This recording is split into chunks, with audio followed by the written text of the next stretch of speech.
let's move on to rotations today. So when we talk about a rotation, there are three pieces of communication. Number one is the direction. It's one of two. It's either clockwise or counterclockwise. Okay, clockwise is to the right, counterclockwise is to your left. The second piece of information is how far. That's a measurement of degrees. How far is the rotation? Is it 90 degrees? Is it 180 degrees? Is it 45 degrees? In elementary school, they're the three numbers we deal with, but typically 90s and 180s. The third thing we communicate is where is the center of rotation. Okay, so where are we rotating? Are we rotating it about the origin? Are we rotating it about a point on the grid, or are we rotating it on a place on the shape itself? Okay, so let's take a look at three examples, all using 90 degrees clockwise. Okay, so the first example, you could see this is a 90-degree rotation. So it's a 90-degree rotation clockwise. And you can see that's my center of rotation. Okay, that point hasn't moved. The shape's just rotated on this corner right here. Let me get rid of those lines. Get rid of this too. Okay, the second example. Oh.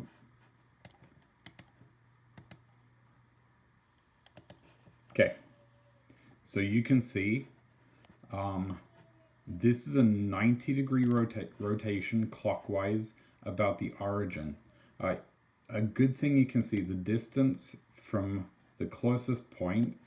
Look at point C, it's the same distance away, so it's a rotation right around this point. So it's the same rotation. You can see it's actually the shape is oriented the same way, but it's located in a different place because my center of rotation is a different place. Okay, so all of the points have moved. Okay, and finally,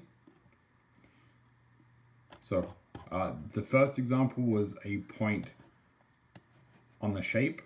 The second example was using the origin, and our third example here is using a point on the Cartesian grid. So I just chose a spot like in the middle. You can see it's the same rotation, it's 90 degrees. All of my points stay the same distance away from my center of rotation. And you can see I've moved 90 degrees.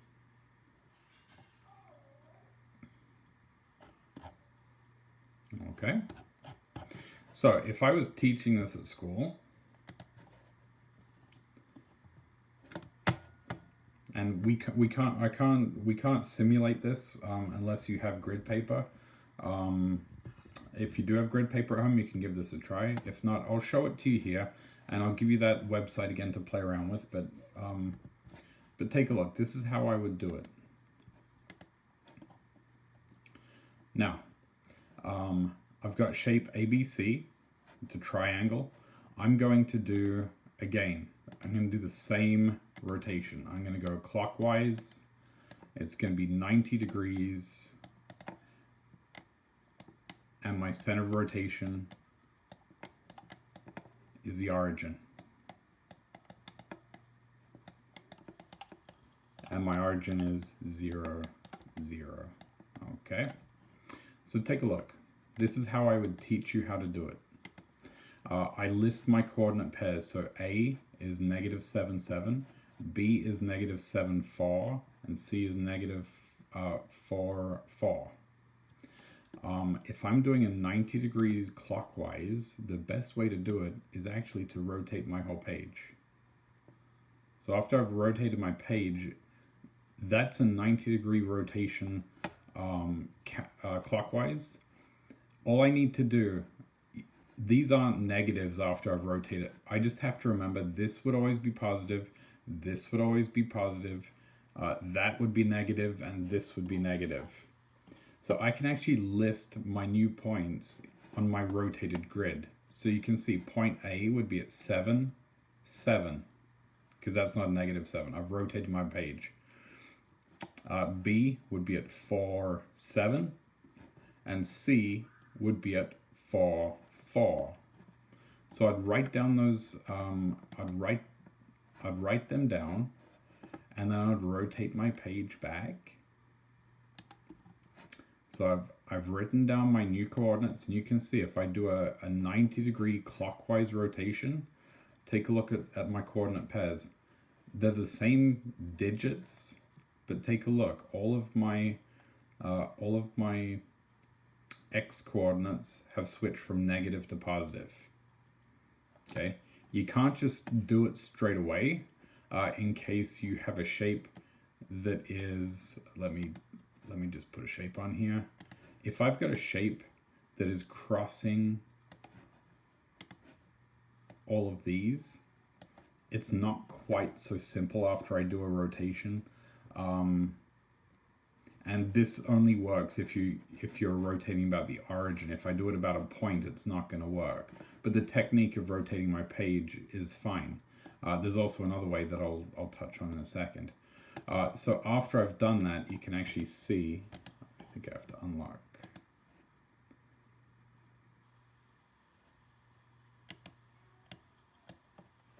Oh, sorry, I grouped it.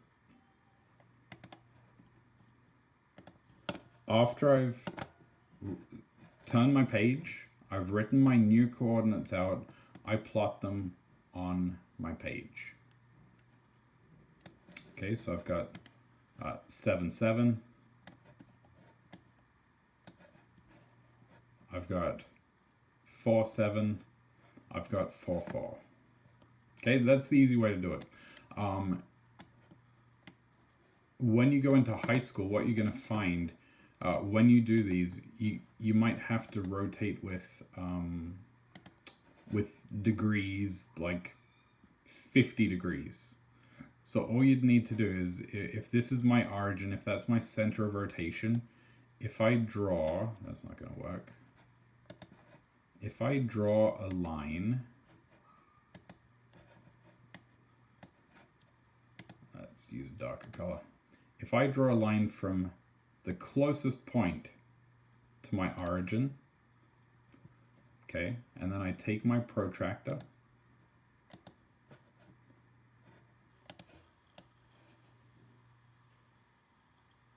and I would have to line up my protractor with that line. Then I can see I've chosen a 90-degree rotation, so a 90 degree is right here.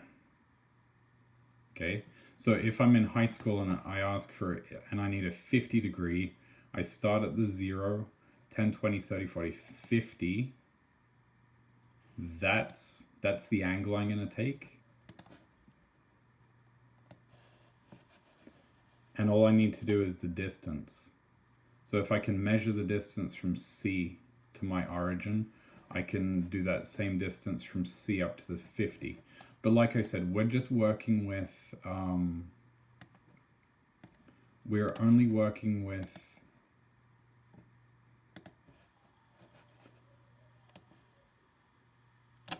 90 degrees and 180s at the moment. Okay, so if I choose a different color, if I did point A, you'll notice, oh, those lines are going to overlap each other. Oh yeah, because they're on the same plane. Okay, but if I did B as well, I'll do B in, let's go red.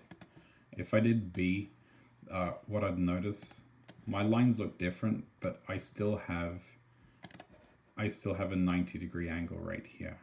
Okay, with my blue one, I had the 90-degree angle right there.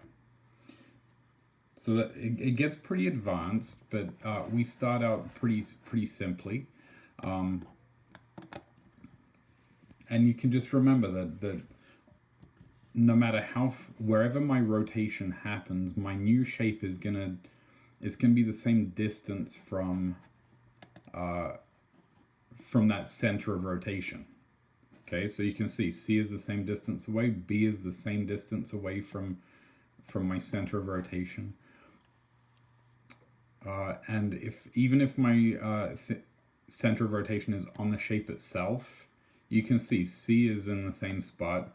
B is the same distance away. You can see it's 3 squares. 1, 2, 3. 1, 2, 3. And so is A. Okay, so